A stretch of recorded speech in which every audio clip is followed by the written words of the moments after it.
There's a growing trend of YouTubers who no longer want to be, well, just YouTubers. I mean, they still want to make money, don't get me wrong, but they want to do so in ways that don't rely on AdSense, clickbait titles, or making faces that they have to bring up in therapy. And then we're going to look at a lot of thumbnails of ourselves and we're not going to feel good about ourselves, right? We're not going to be happy about This is why I ourselves. don't go on YouTube. Whether it's Chamberlain Coffee, Dobrik's Pizza, or Hank and John Green starting VidCon, or Hank Green selling socks, or Hank and John Green selling coffee and tea, or Hank and John Green becoming authors. I'm afraid of how much paperwork Hank and John Green must do on a daily basis. But two of these ventures have become particularly notable. Prime, started by Logan Paul and KSI, and Feastables, started by the universally beloved, please don't fact check that, Jimmy Donaldson, aka MrBeast. I mean, these companies have become overnight successes, as they will gladly tell you. The fastest growing sports drink in history. This is my old Feastables chocolate bar. And as you know, it tastes better than a Hershey's bar. Prime, the fastest growing beverage in history. I mean, regardless of how you feel about the men behind these brands, their success is undeniable. So when they drop a Prime Feastables crossover, the Lunchables alternative Lunchly, you would expect that to basically print money, right? But instead, it has become one of the most universally mocked things on the internet. Period. Dude, why does Logan Paul look like he's about to shit himself? Vapely. Vapely is an all-new way to make fans feel good. I like my cheese drippy, bruh. I like my cheese drippy, bruh. I like my cheese drippy, bruh. So what exactly made Prime and Feastables such a hit, and why does that magic seem to be missing with Lunchly? Well, it all comes down to right place, wrong time. What do I mean? Well, we gotta start with Prime's launch, because while it might have felt like a chaotic out-of-nowhere move, it was one of the most meticulously planned campaigns ever. Logan and KSI had announced Prime's launch in January of 2022. Guys, we have an announcement. We have a project we want to tell you about. We have created our own drink company. Which might sound like random timing, but the two had stronger brands than ever before. I mean, Logan had spent years on a very effective comeback campaign that, at this point, was in full effect. See, Logan had spent the start of his YouTube career being the most hated person... That was the end of my sentence. Simply put, he had developed a reputation for figuring out whatever would get him the most headlines and doing it without hesitation. I think there's someone hanging right there. But in 2019, he started to shift his focus from vlogging, which would require him to maintain the crazy lifestyle he was known for, to podcasting, which would allow him to present himself as having a more likable, grounded personality. Sometimes this would come from criticizing his brother Jake for more questionable antics. I love Jake, obviously, but this one is f***ing dumb. Sorry, this one is f***ing dumb, dude. While other times it would be for coming out in strong support of various social causes. And I'm embarrassed that it's taken me 25 years to realize this. It is not enough to be not racist. You have to be anti-racist. No matter how you look at it, Impulsive did wonders for Logan's image, but he was also establishing a pretty notable feud with fellow YouTuber KSI. What started with diss tracks, yes, this was during that era of YouTube. I'm here! KSI, you're about to fucking disappear! Climaxed in two boxing matches where KSI emerged victorious. However, both YouTubers gained a lot from this. I mean, on top of tens of millions of views, you had the start of Logan Paul's boxing career and a huge step forward for KSI's. And the next step in the feud was actually to end it, with KSI appearing as a guest on what would become Impulsive's most viewed episode. And in this episode, Logan and KSI started to spark somewhat of a friendship, or at the very least a mutual respect, a far improvement from the old diss tracks. No, I always go like LA a lot. It's just the place to be, especially. Why don't you ever hit us up? He hit me instead. I literally hit him up. He hit me. So there was only one thing to do. See, Logan Paul is arguably a genius when it comes to being a salesman. I mean, he was able to turn his merch into a cult-like affair,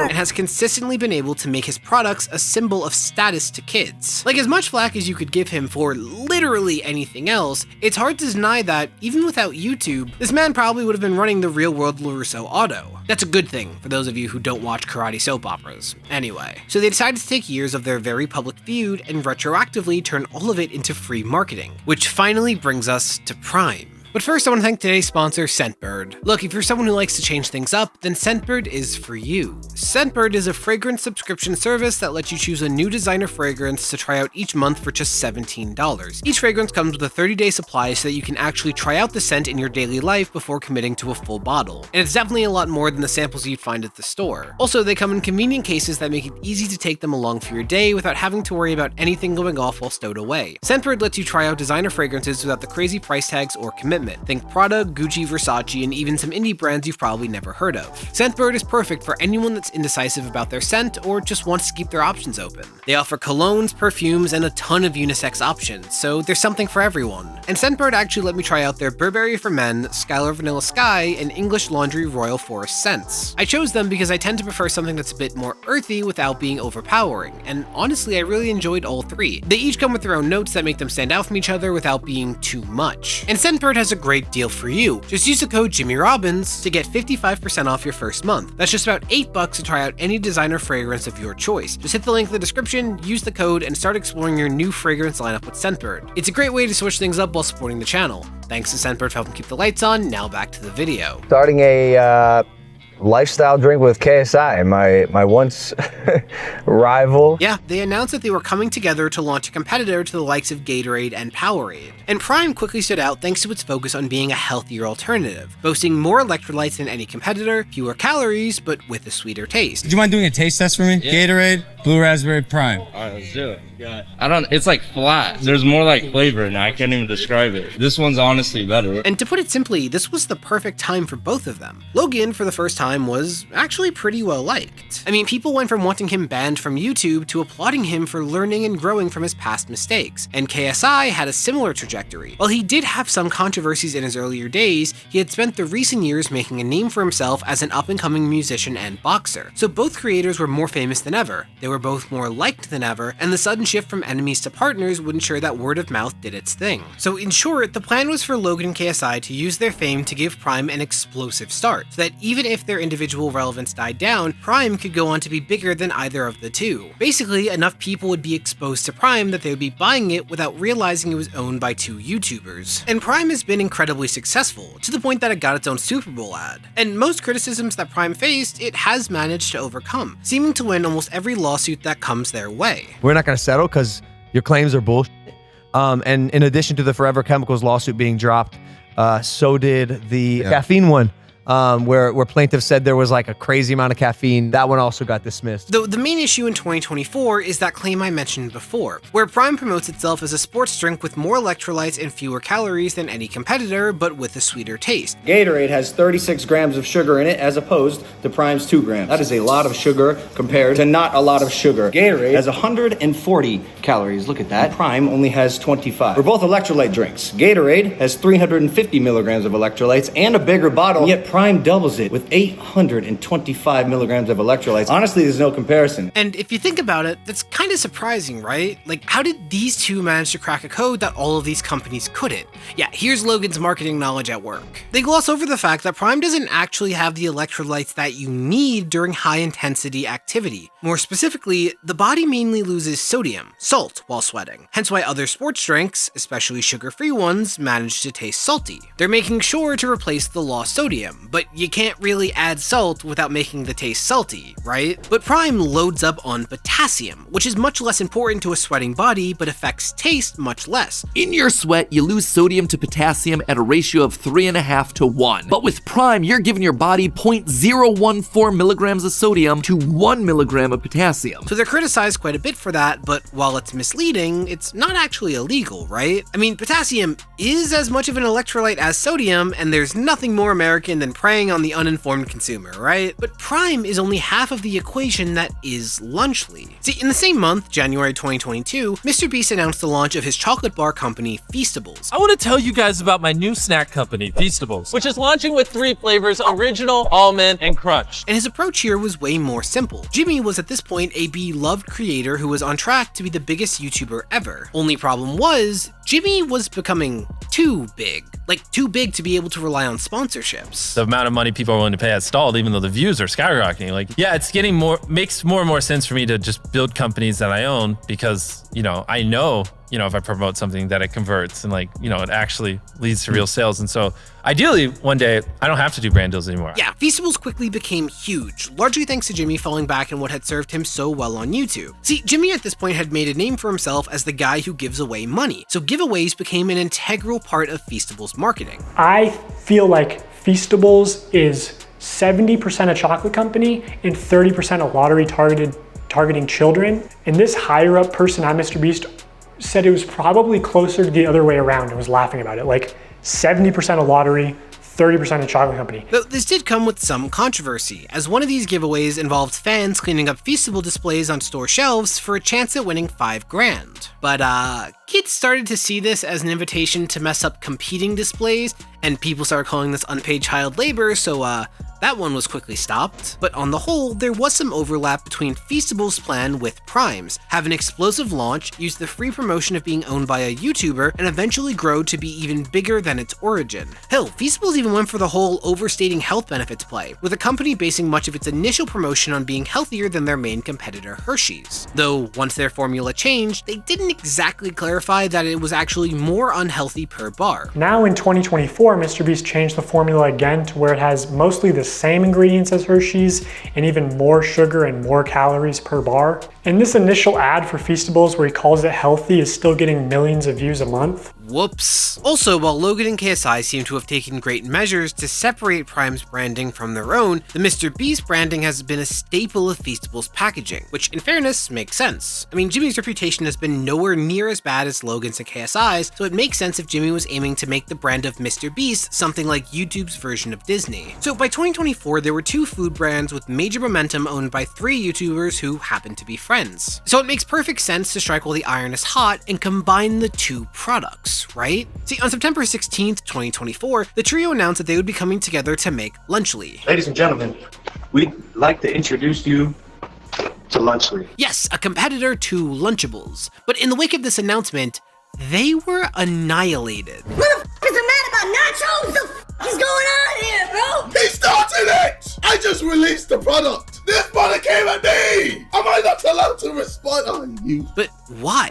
Well, like I said, it's right place, wrong time. See, MrBeast is officially the #1 YouTuber, and Logan Paul is killing it on the WWE, and KSI, man, he just looks really good standing next to them in photos. He's kind of doing his own thing, it's fine. But my music is good! I'll be real, bro. Is the song something I'm gonna play in my car? No, but it's a meme song and I like the song for the meme purposes and it's good. It's not meant to be a meme song. But while being at the top is a great start, this could not have come at a worse time. Like, seriously, I cannot imagine why the hell they would launch the product now unless it was because of legal obligations or because they were desperate to hit the back-to-school rush. See, Logan and Jimmy have both seen their brands crumble over the last year. And KSI, well, he was doing fine, but he made his own mess that I'll touch upon in a bit. See, a year ago, Logan was exposed for spearheading basically a crypto scam. Like, he collected money to launch a cryptocurrency with the promise that that currency would interact with a game that Logan never launched. The core mechanic of CryptoZoo, that you can make money with these stupid animals,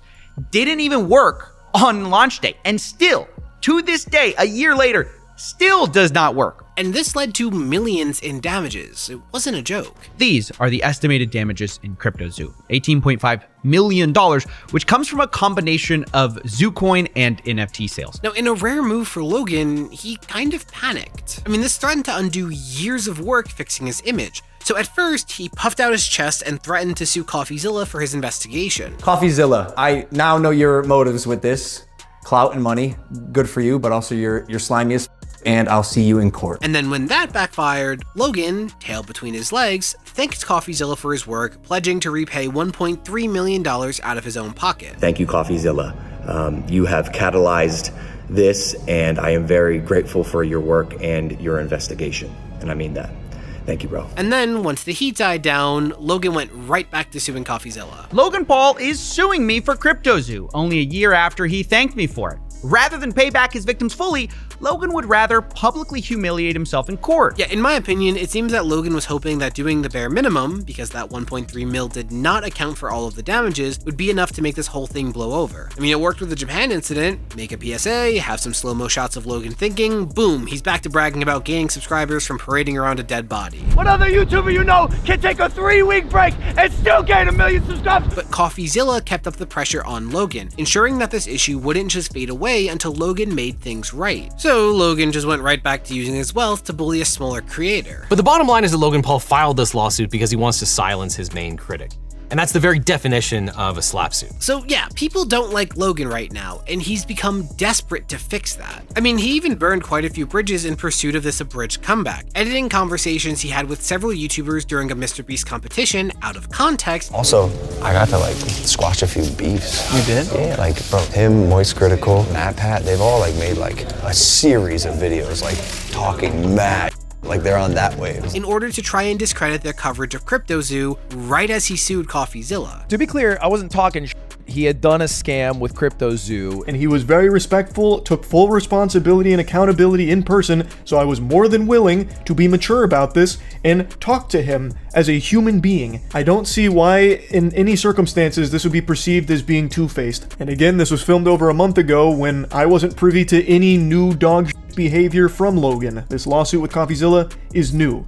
So I couldn't call him out on it or anything like that. But Logan is just one piece of this pie, and he's not even the biggest one. So why would that matter? Well, Jimmy also ain't doing that great. See, until now, Jimmy was seen as an almost biblical figure. I mean, the man literally cured the blind. In this video, we're curing 1,000 people's blindness.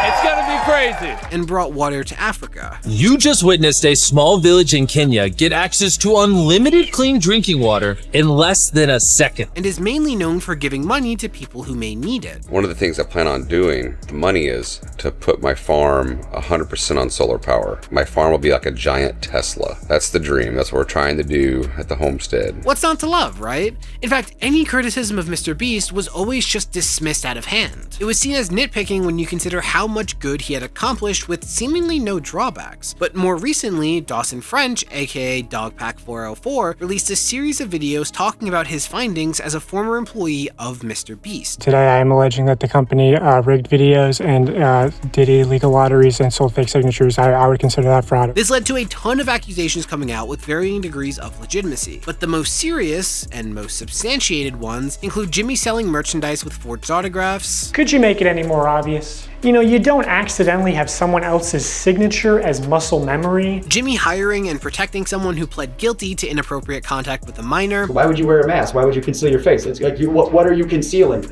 That you are a registered sex offender? Jimmy going to great lengths to protect someone who is accused of assaulting his assistant while working at the company. He was actually brought back to MrBeast in 2023 after sexually assaulting his assistant prior and promoted to Chief Financial Officer, which is how I personally was introduced to him. Basically expecting employees to be working 24/7, no matter the cost. I would go to bed at 3 or 4 a.m. and then get up at like 9:30 the next day just so I could drive back to the studio and then work on production stuff.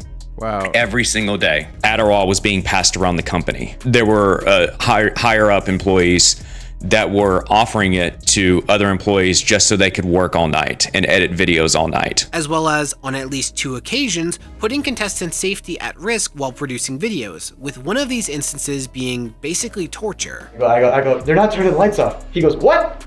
That's a war crime.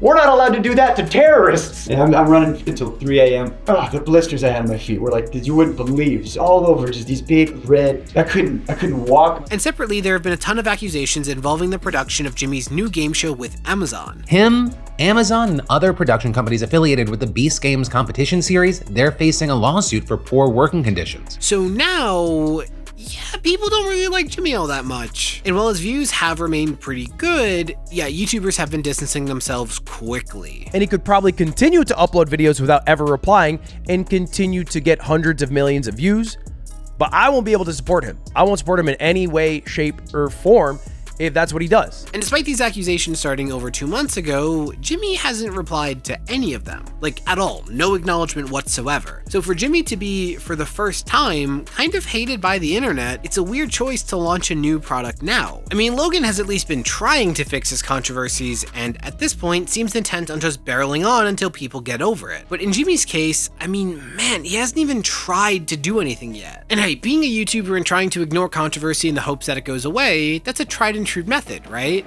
But that usually involves doing business as usual, not business that you're just starting, right? So that's not great timing. Literally, just waiting 6 months, regardless of how things play out, would have been better. And then KSI fucking KSI, man. But to understand KSI's role in this train wreck, you gotta understand the reaction to the product itself. It's been bad. Like, every reaction I've seen from doctors and influencers alike have ranged from strong dislike of the product to, well, apathy. All of these things are red flags indicating that a food is heavily processed. Heavily processed foods are associated with poor health outcomes. For starters, you have the fact that this product is relying on many of the same tactics as Prime and Feastables, where it's supposedly healthier than the competition based on certain metrics that are taken out of context. Is it fair to say that Lunchly is healthier? I guess one can say yes, but honestly, probably more so as a marketing tactic. For example, the fact that Lunchly has fewer calories than Lunchables. We're also 30 less calories, 310 calories. 230 calories. As it turns out, that's not always a good thing when you're talking about lunches aimed at children and teens. Lunchly turkey contains only 230 calories, which would mean a kid would need to eat about 2.7 portions to consume enough calories. And if they did that, they'd get nearly 1,300 milligrams of sodium, which is also significantly over the USDA standards. So they'd be either under eating calories or overeating sodium. Also, you have the fact that even if we say it's healthier than Lunchables, it's still not particularly healthy. Signaling that at least one ingredient is less processed than in Lunchables, but the entirety of the kit is still considered an ultra-processed meal. And because they fall into the category of ultra-processed foods, they aren't healthy to consume often, period. Studies actually show that those consuming high amounts of UPFs can have up to 50% higher risk of developing obesity, and some specific UPFs are linked to increases in cancer. So people were critical of the trio for not using their influence to launch an actually healthy alternative to Lunchables, but instead a carbon copy. Though the most notable reaction came from Dan TDM. See, Dan is a beloved and massive Minecraft YouTuber, with almost 30 million subscribers to his name, and he's someone who's been around for quite a while. And a common complaint for those who have been on YouTube for over a decade is that while the platform was once primarily a place for creative expression, it has now become, well, a way to make money first. I mean, everyone who starts doing YouTube now wants to be a YouTuber. So Dan provided his thoughts, which largely aligned with this viewpoint, namely that this was just selling stuff for the sake of making money with no concern for how this product would be good for fans. Quote, "This is selling crap to kids who don't know better than to trust the people who are selling it to them. Do better." Now, this tweet got over 600k likes, and to my knowledge is the most liked tweet about Lunchly. So our Lunchly trio started to get hot under their collars, and they all responded exactly how you would expect, meaning they used three very different approaches that somehow all managed to blow up in their face and make this whole situation much worse. See, Jimmy responded on Twitter by maintaining the wholesome branding he was known for, basically saying that their motivation stems from recognizing an evil in the market that they would like to correct. Problem is, even if we ignore the claims that he's making and say they're all true, he still hasn't responded to the claims of protecting and enabling multiple employees with histories of being sexually violent, yet he responds to people saying they don't like his crackers within a day. In other words, people say that he only cares about money, and, well, you tell me if his actions suggest otherwise. Logan, on the other hand, fell back on, well, his usual playbook. He blamed haters, claimed people just don't understand his vision, and painted himself as the victim of unjust criticism, basically trying to establish himself as your average, hardworking American just trying to build a business. We spent our whole lives creating content, and now we want to build businesses. Seems like a natural arc for any young, ambitious adult, and without even trying the meal, just seeing a headline, it is met with hate, resistance, disgust. And just the usual routine that everyone hates him for no reason, and he's the victim. It's just a group of haters who somehow have the ability to comment on whether or not things are true, but they lie. Help me understand. Oh, he also used the birth of his first child to promote Lunchly. Like a lot. And of course, we have our snacks and our energy drink. None other than the greatest meals in the world. Lunchly, of course, we have the turkey, cheese, and cracker stack. Also, the Fiesta nachos, my personal favorite. Love. Which is totally normal and not creepy at all. Here's our baby.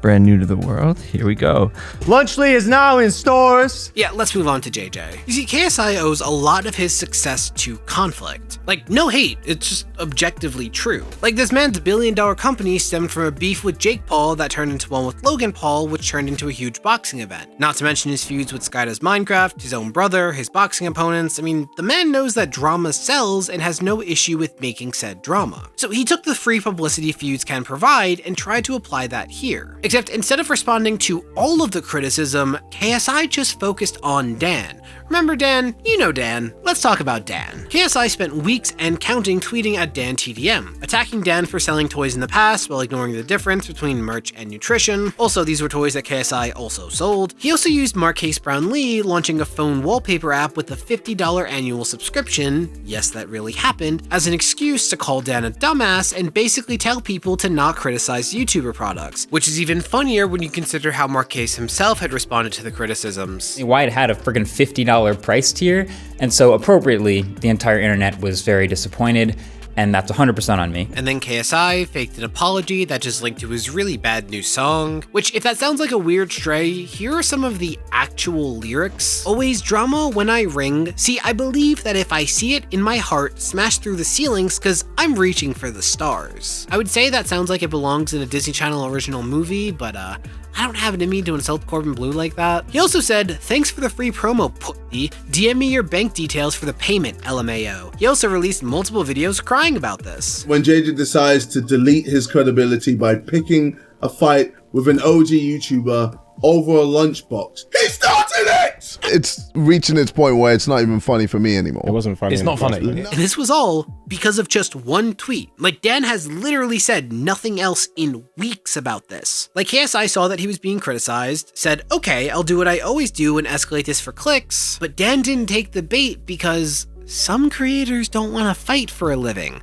They just want to let their content speak for itself. Right? Which, for an idea of how pathetic this was, KSI eventually came straight out and said, hey Dan, you should come on my podcast to talk about this, but I'm trying to finish this like a man. Because KSI apparently doesn't understand that you can express an opinion without wanting to fight to the death. Yeah, man got the wrong message from Hamilton. That was bad, I'm sorry. But all jokes aside, the timing of this was atrocious. The two biggest brands behind this push are at undeniable low points. And that's the big thing here. The initial push for a non-YouTuber brand starts with goodwill. People should want to see this person succeed. I mean, hell, I joked about it before, but Hank and John Green are beloved. So every time they do launch a new venture, people give them almost nothing but praise. So I think the issue here was that this trio weighed the pros of getting on store shelves right in time for back to school. They compared that with the cons of waiting until Jimmy and Logan could get their brands together and ultimately made the wrong call. And KSI, as surprisingly the least controversial at the moment, tried to take the reins and just made things way worse. Well, worst case scenario, you could always leak DMs from a year ago with a now 20-year-old praising you in order to pretend that this discredits their current criticisms of you, but who would do that? You already know it was Logan. Over a decade online, and the dude still doesn't understand that someone saying something nice to him at one point doesn't mean that they can't ever criticize him. Like, he really can't comprehend that a lot of people just don't like him. Like, he truly has to believe that everything is a sign that people love him. Though I'm probably reaching here. It's not like Logan would flex the fact that arenas full of people boo when they see his face, right? I literally make a living off of people not liking me. And I have to be honest with you, it's fantastic. I'll tell you what real life is, where you can make 15,000 people boo you because you do this. Yeah, I got nothing.